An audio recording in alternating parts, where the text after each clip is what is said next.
Unlike conventional project procurement, unsolicited proposals, or USPs, are project proposals initiated by the private sector without any explicit request or tender from the government.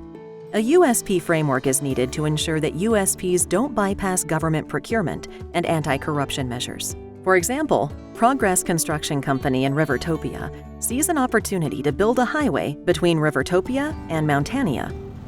The company proceeds to conduct the feasibility and other required studies, and on its own initiative, submits a proposal to the Rivertopia government. Rivertopia, if permitted by its laws, considers whether to pursue the proposal. USPs provide a chance for the private sector to uncover a viable business opportunity and present a project that the government perhaps hasn't considered. A USP could also be an indication of broader private sector interest in a project.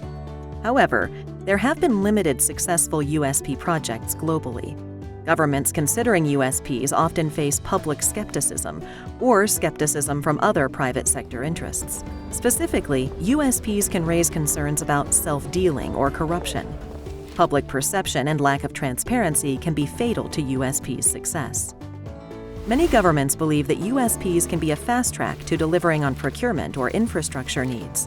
But when done right, USPs take just as long as a normal procurement process.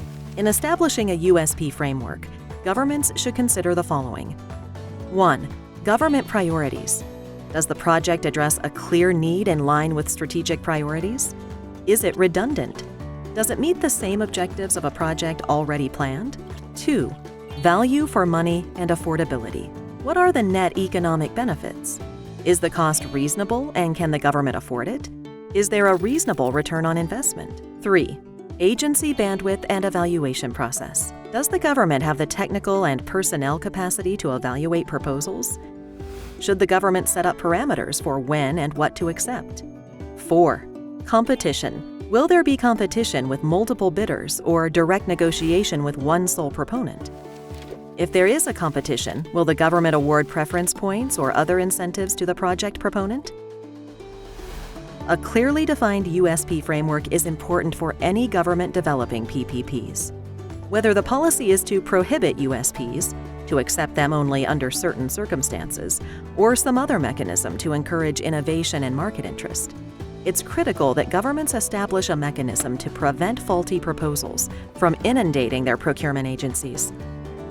Thank you for watching. Learn more about PPPs and explore the other resources on our PPP webpage at cldp.doc.gov/PPP.